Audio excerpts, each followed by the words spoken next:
बिस्मिल्लाहिर्रहमानिर्रहीम अस्सलाम वालेकुम। आज हम इस वीडियो में अरेज़ के बारे में पढ़ने जा रहे हैं। इससे प्रीवियस वीडियो में हमने पॉइंटर्स को डिस्कस किया था, जिसमें हमने मेमोरी ब्लॉक्स के एड्रेसेस पर एडिशन और सब्ट्रैक्शन की थी। तो ये वीडियो उस वीडियो की कंटिन्यूटी है। अगर आपने वो नहीं देखी तो मैं आपको रेकमेंड करूँगा कि वो आप पहले देख लें, क्योंकि बेसिक कॉन्सेप्ट अरे का उसी में ही है। ठीक है, इसमें हम सिंपल अरे बनाना सीख रहे हैं। तो शुरू करते हैं। अरे बेसिकली टू टाइप्स की होती है। ठीक है, अरे टू टाइप्स की होती है। पहली है स्टैटिक और दूसरी है डायनामिक। आज हम इस वीडियो में स्टैटिक अरे को डिस्कस करेंगे। स्टैटिक अरे कौन सी होती है? ये वो अरे है जो कंपाइल टाइम पे बनती है। डायनामिक कौन सी होगी? जो रन टाइम पे बनेगी। ठीक है, तो इसके अभी हम सिंटैक्स की तरफ आते हैं। सिंटैक्स क्या है इसका? इसका सिंटैक्स है, आप पहले लिखेंगे डेटा टाइप। ठीक है, डेटा टाइप के बाद नेम ऑफ अरे।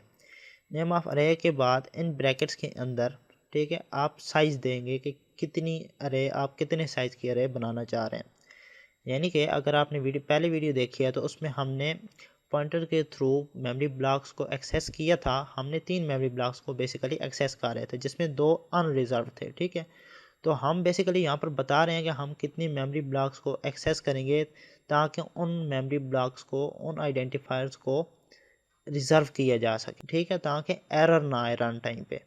तो यहाँ पर अब हम साइज़ दे देंगे। ठीक है, तो साइज़ हमेशा इंटीजर वैल्यू ही होगी। ठीक है, यानी कि आप इस तरह नहीं लिख सकते। आप यहाँ पर लिखते हैं 5.4 या नेगेटिव साइज़ लिख दें कोई भी। ठीक है, इंटीजर वैल्यू ही होगी, यानी कि 1 2 3 और सो ऑन। ठीक है, तो पहले आप डेटा टाइप लिखेंगे, फिर नेम ऑफ अरे। अरे के बाद ये ब्रैकेट्स के अंदर साइज़। ठीक है, साइज़ के बाद ये ब्रैकेट क्लोज और सेमी कॉलन। यहाँ पर अब आप गौर करिएगा कि यहाँ पर ये जो नेम ऑफ अरे है ना, यहाँ पर हम जो नेम लिखेंगे वो बेसिकली एक पॉइंटर ही होगा। ठीक है, यहाँ पर अब आपने ध्यान में रखना है कि यहाँ पर हम स्टैटिक का सिंबल यूज़ नहीं करेंगे यहाँ पर, क्योंकि ऑटोमेटिकली जब हम ये ऑपरेटर यूज़ कर रहे हैं, ठीक है, ये कौन सा ऑपरेटर अभी हम देखते हैं। जब हम ये यूज़ कर रहे हैं तो ऑटोमेटिकली ये पॉइंटर बन जाएगा। ठीक है, तो पॉइंटर में क्या होता है? पॉइंटर में एड्रेस होता है। तो ये अभी हम कुछ देर बाद डिस्कस करते हैं। पहले अब हम सिंटैक्स देख रहे हैं। ठीक है, तो पहले आपने लिखना है डेटा टाइप, फिर नेम ऑफ अरे। ठीक है, नेम, फिर ये ब्रैकेट्स और उसके अंदर साइज़। ठीक हो गया। इसके बाद अब हम बनाना सीखते हैं। अब हम एक्चुअल में बनाते हैं अरे। ठीक है, तो किस तरह? फ़र्ज़ करें हमने अरे बनानी है इंटीजर टाइप की, तो हम लिखेंगे एंड। एंड के बाद अरे का नेम। नेम हमने रख दिया नाम। नाम के बाद ब्रैकेट्स के अंदर साइज़। ठीक है, तो साइज़ क्या है? 4। तो क्या होगा? बैक एंड पे कुछ इस तरह से मेमोरी ब्लॉक्स बन गए हैं, यानी कि रिजर्व हो गए हैं। ठीक है, 4 मेमोरी ब्लॉक्स। तो जो नम है ना, ये फर्स्ट मेमोरी ब्लॉक को पॉइंट कर रहा है। ठीक है, यहाँ पर अब मैंने इसका जो है सेपरेट मेमोरी ब्लॉक नहीं बनाया इस तरह से। ठीक है, मैंने यहाँ पर इसी के ऊपर ही लिख दिया कि ये इस एड्रेस को पॉइंट कर रहा है। ठीक है, तो इस तरह से हमारे 4 मेमोरी ब्लॉक रिजर्व हो चुके हैं, यानी कि 4 साइज़ की अरे बन चुकी है। ठीक है, तो अभी इंपॉर्टेंट पॉइंट्स कुछ डिस्कस कर लेते हैं, यानी कि नोट्स। क्या है कि अरे एक कंसेक्यूटिव मेमोरी एलोकेशन है। ठीक है, सेम डेटा टाइप की। मतलब क्या है कि ये जो अब हमने मेमोरी ब्लॉक्स बनाए हैं ये वाले, ये सारे इंटीजर टाइप के ही हैं। ठीक है, इनमें हम कोई इंटीजर वैल्यू ही रख सकते हैं, इसके अलावा कोई वैल्यू नहीं रख सकते। ठीक हो गया। तो ये ब्रैकेट्स के अंदर लिखा भी हुआ है कि ये जो हमने 4 मेमोरीज बनाई हैं, ये सिर्फ इंटीजर वैल्यू ही स्टोर कर सकती हैं। इसके बाद है कि जो नेम अरे का नेम है ना, वो एक पॉइंटर है, कांस्टेंट पॉइंटर है। कांस्टेंट पॉइंटर का मतलब क्या है कि अब उसके अंदर जो पहले अरे स्टोर हो गया। फ़र्ज़ करें अब आप देखें हमारे इस एग्जांपल में, ये जो पॉइंटर है, ये जो पॉइंटर बना है, इसके अंदर ये वाला एड्रेस है, यानी कि ये इसको पॉइंट कर रहा है बस।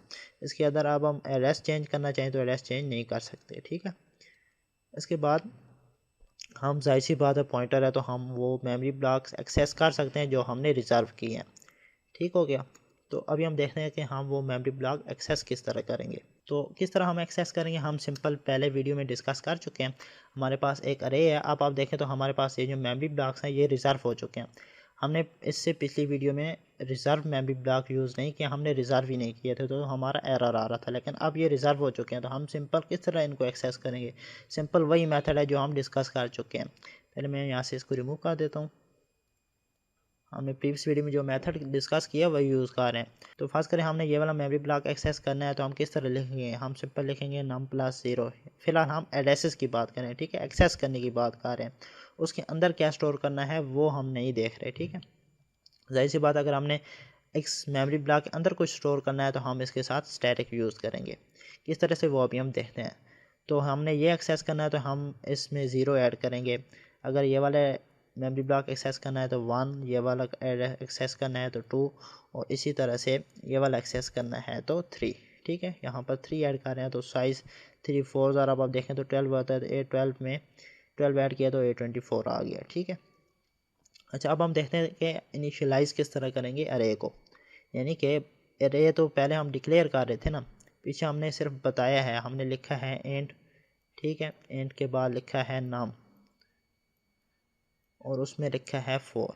ठीक हो गया, तो ये हमने बताया है कि एक अरे बनाओ जिसका साइज़ है 4।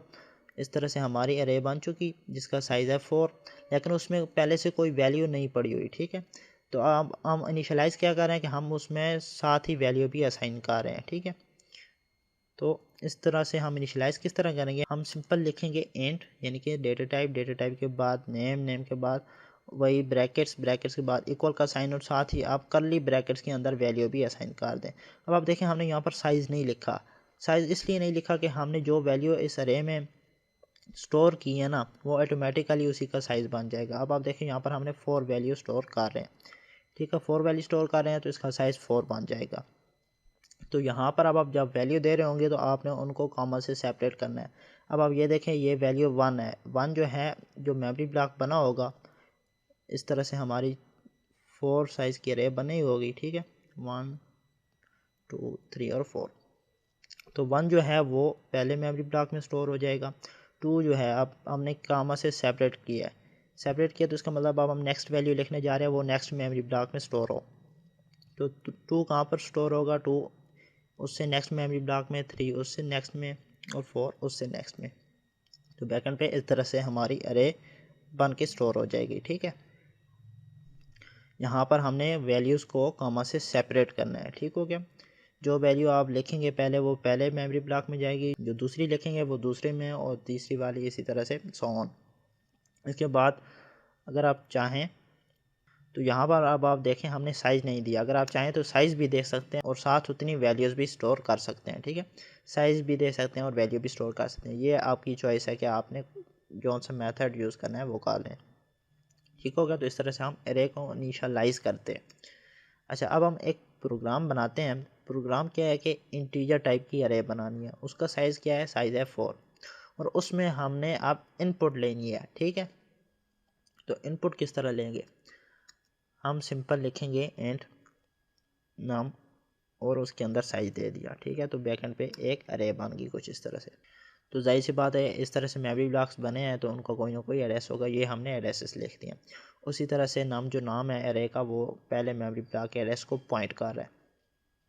ठीक है, तो सबसे पहले हमने लिखा इंटर वैल्यू सी आउट के साथ, तो ये मैसेज डिस्प्ले कराया, फिर हमने इनपुट लिया। अब आप देखें इनपुट हम किस तरह ले रहे हैं, हमने पहले लिखा नम प्लस ज़ीरो। ठीक है, नम प्लस ज़ीरो मतलब 12 में ज़ीरो ऐड किया तो A12 में ज़ीरो ऐड किया तो क्या आएगा, A12 भी। तो यहाँ पर हम इस मेमोरी ब्लॉक को पॉइंट कर रहे हैं। ठीक है, इसी तरह से हमने 1 लिखा तो इस मेमोरी ब्लॉक को पॉइंट कर रहे हैं। साथ स्टैरिक भी यूज़ किया। स्टैरिक क्यों यूज़ किया कि हमने इन मेमोरी ब्लॉक्स के अंदर डेटा स्टोर करना है, तो पॉइंटर के थ्रू एक्सेस कर रहे हैं तो जाहिर सी बात है हमने स्टैरिक यूज़ करना है।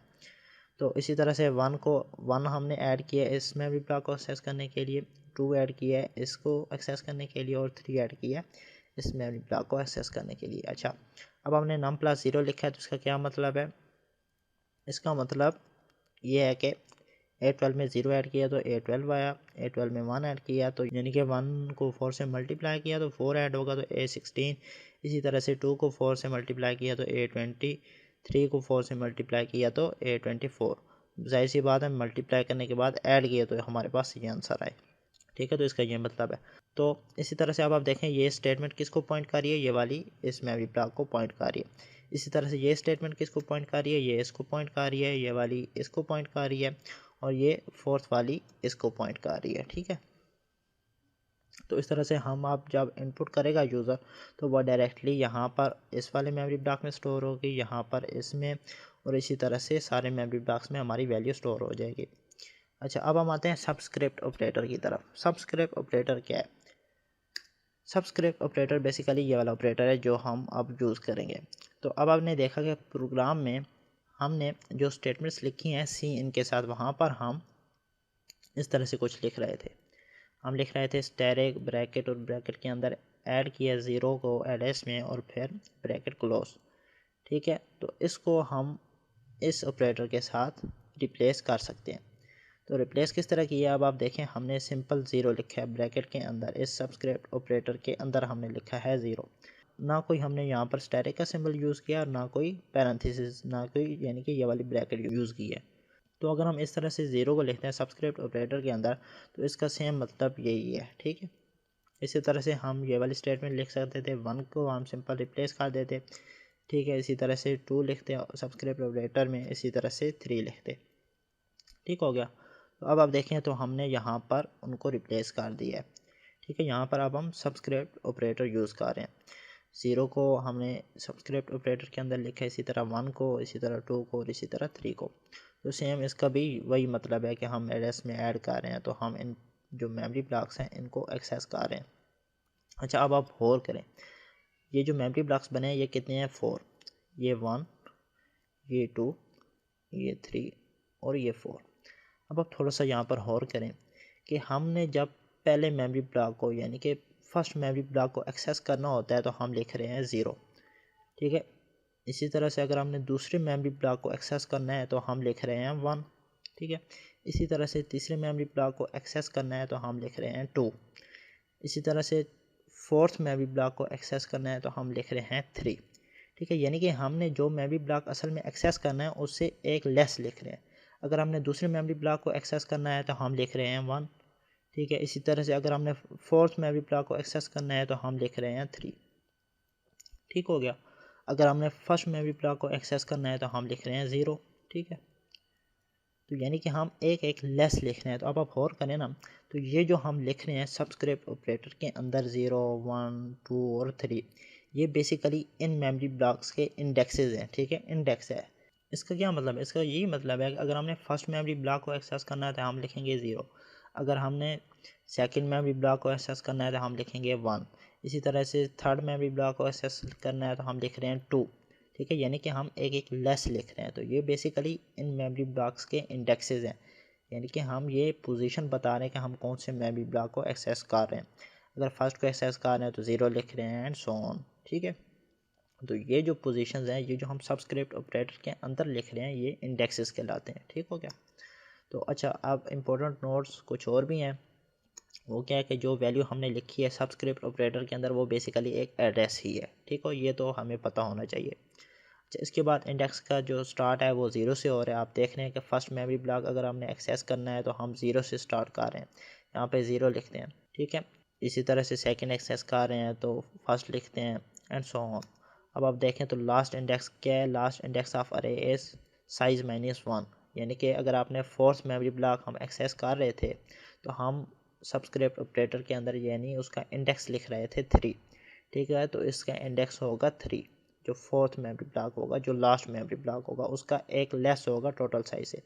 हमने अरे बनाई है 4 साइज़ की। ठीक है, लेकिन उसका लास्ट इंडेक्स क्या है, उसका लास्ट इंडेक्स है 3। ठीक है, तो नेक्स्ट पॉइंट क्या है कि अब आप देखें हमने जो अरे बनाई थी वो उसका साइज था 4, 1, 2, 3 और 4। ठीक है, उसका इंडेक्सेस क्या है, अब आप देखें, अब हम इंडेक्सेस की बात करेंगे। ठीक है, फर्स्ट का इंडेक्स है 0, इसी तरह से 1, 2, ठीक है, और 3। हमने 4 मेमोरी ब्लॉक रिजर्व किए हैं। ठीक है, तो इनके इंडेक्सेस क्या हैं, 3। अगर हम सबस्क्रिप्ट ऑपरेटर के अंदर किसी जगह पे 4 यूज़ करेंगे यानी कि इस मेमोरी ब्लॉक को एक्सेस करने की कोशिश करेंगे तो हमें रन टाइम पे एरर आएगा। क्यों? क्योंकि एक और मेमोरी ब्लॉक होगा जिसका इंडेक्स 4 बन रहा होगा, लेकिन वो तो हमने यहाँ पर रिज़र्व ही नहीं किया है। रिज़र्व किस तरह नहीं किया, हमने अरे 4 साइज़ की बनाई है, तो 4 मेमोरी ब्लॉक तो हम ऑलरेडी यूज़ कर रहे हैं। लेकिन अगर हम सबस्क्रिप्ट ऑपरेटर के अंदर 4 लिख रहे हैं, इंडेक्स 4 दे रहे हैं, तो हमें एरर आएगा कि हमने जो मेमोरी ब्लॉक यूज़ किया है वो अनरिजर्व है। ठीक है, note if in above case num4 is accessed then any index above of the total index might result into run time. ठीक है, run time error is because of access. ठीक है, मैं इसको क्लियर करता हूँ ताकि हमें शो हो जाए कि क्या लिखा हुआ है नेक्स्ट पॉइंट। ठीक है, ये देखिए, run time error is because of access an index that is out of bound. ठीक है, तो वही बात हो रही है जो मैंने यहाँ पर समझाई है। ठीक हो गया। तो अभी हमने जो अरे पढ़ी उस पर लूप किस तरह यूज़ करते हैं वो भी देख लेते हैं। तो बेसिकली आप इस प्रोग्राम को देखें जो हमने लिखा है। अब आप और करें, ये जो स्टेटमेंट है ये रिपीट हो रही है बार बार, ये दो स्टेटमेंट्स, ये भी स्टेटमेंट, ये भी स्टेटमेंट, ठीक है। बेसिकली ये सारा जो कोड लिखा हुआ है ये सेम ही है, ठीक है। सिर्फ चेंजिंग हो रही है, तो यहाँ पर इंडेक्सेस चेंज हो रहे हैं। यहाँ पे 0 है, यहाँ पे 1 है, यहाँ पे 2 है, यहाँ पे 3 है। तो ये बात तो क्लियर होगी कि ये जो स्टेटमेंट्स रिपीट हो रही है ना, फ़िलहाल आप इसको जहन में ना लें, इसको छोड़ें, ठीक है। ये देखते हैं कि हम इसका क्या सोल्यूशन निकालते हैं। फ़िलहाल ये जो स्टेटमेंट्स रिपीट हो रही हैं हम इसको लूप के अंदर लिखते हैं। किस तरह लूप के अंदर लिखेंगे? फ़र्ज़ करें हम लिखते हैं फॉर, ठीक है, फॉर ये इसकी हम यहाँ पे कोई कंडीशन लिखेंगे, बॉडी और बॉडी के अंदर ये वाली स्टेटमेंट लिख देते हैं सी आउट, ठीक है। सी आउट लिखते हैं, सी आउट के साथ यहाँ पर इंटर अ वैल्यू लिखा हुआ है ये लिखते हैं, फिर डबल कोट्स क्लोज किए, एंड पे सेमी कॉलन, फिर हमने लिखा सी एन, ठीक है। सी एन के बाद एक्सट्रैक्शन ऑपरेटर, फिर यहाँ पर हमने लिखा नाम, ठीक है। जो सेम चीज़ें हैं वो हम यहाँ पे लिख रहे हैं। ये अब आप देखें तो सबस्क्रिप्ट ऑपरेटर भी सेम है, सबस्क्रिप्ट ऑपरेटर के अंदर थोड़ी सी चेंज है, तो ये चीज़ें हमने लिख ली इस तरह से। तो ये जो सेम स्टेटमेंट्स हैं वो हम इस तरह से फॉर लूप के अंदर लिख लेंगे, और यहाँ पर क्या चेंज आती है ये अभी हम देखते हैं। तो मैं इसको पहले यहाँ से क्लियर करता हूँ, ठीक है। तो अब आप देखें इसको हमने किस तरह कन्वर्ट किया। हमने वही स्टेटमेंट लिखी जिस तरह मैंने आपको बताई, सी आउट लिखी, सी आउट के बाद सी एन लिखी, बिल्कुल सेम। तो यहाँ पर अब हमने लिखा है आई। क्यों लिखा है आई? अब आप देखें आई को हमने इनिशियलाइज़ किया है 0 से, ठीक है। आई में पहले पड़ा है 0, ठीक हो गया।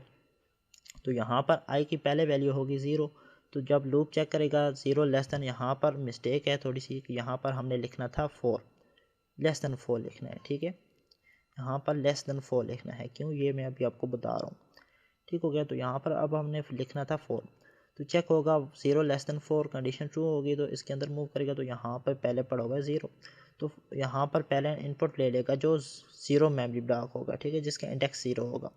हमारी 4 साइज़ की अरे बनी हुई है कुछ इस तरह से, इसका इंडेक्स है 0 1 2 और 3।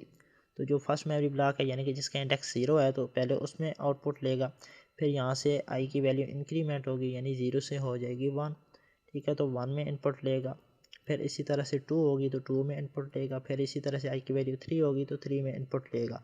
अब आप देखें हमने जो 4 मेमोरी ब्लॉक्स रिजर्व किए हुए थे, जो 4 साइज़ की अरे बनाई हुई थी, ये सारी फिल हो चुकी है, ठीक है। लेकिन जब आई की वैल्यू यहाँ पर 4 होगी ना, तो ये चेक करेगा 4 लेस दैन 4, ठीक है। तो कंडीशन फॉल्स हो जाएगी, 4 से लेस नहीं है, तो ये आउट ऑफ लूप मूव कर जाएगा। लेकिन अगर हमने लिखा होता 4 लेस दैन और इक्वल टू 4, तो फिर क्या होता, फिर यहाँ पर कंडीशन ट्रू हो जाती, कंडीशन ट्रू होती तो इसके अंदर मूव करता। तो एक और जो अनरिजर्व मेमोरी ब्लॉक होता है, ठीक है, उसका जिसका इंडेक्स 4 बन रहा होता, ठीक है, उसका इंडेक्स 4 बन रहा होता, तो ये उसमें भी इनपुट ले लेता। उसमें इनपुट लेगा तो रन टाइम पे हमें फिर से एरर आएगा कि हमने अनरिजर्व मेमोरी ब्लॉक यूज़ किया है, ठीक हो गया। तो इस तरह से हम अरे पर लूप यूज़ कर सकते हैं जी। और इसके बाद आप देखें तो हमने जो मेमोरी ब्लॉक्स बनाए हैं उसमें वैल्यू स्टोर किस तरह करेंगे। तो सिंपल हमने यहाँ पर लिखा है नम और सबस्क्रिप्ट ऑपरेटर का यूज़ किया 0 और 12।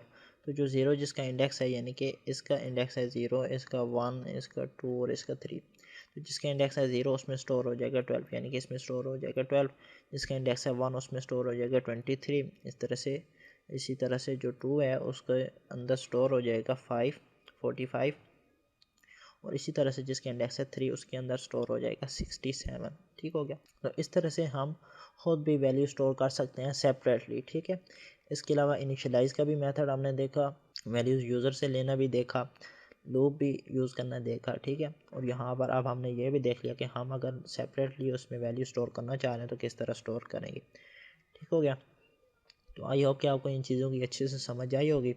अगर आपको वीडियो अच्छी लगे तो वीडियो को लाइक करें, चैनल को सब्सक्राइब करें और बेल आइकन को ज़रूर प्रेस करें ताकि आपको हर नए आने वाली वीडियो के बारे में नोटिफिकेशन मिलती रहे।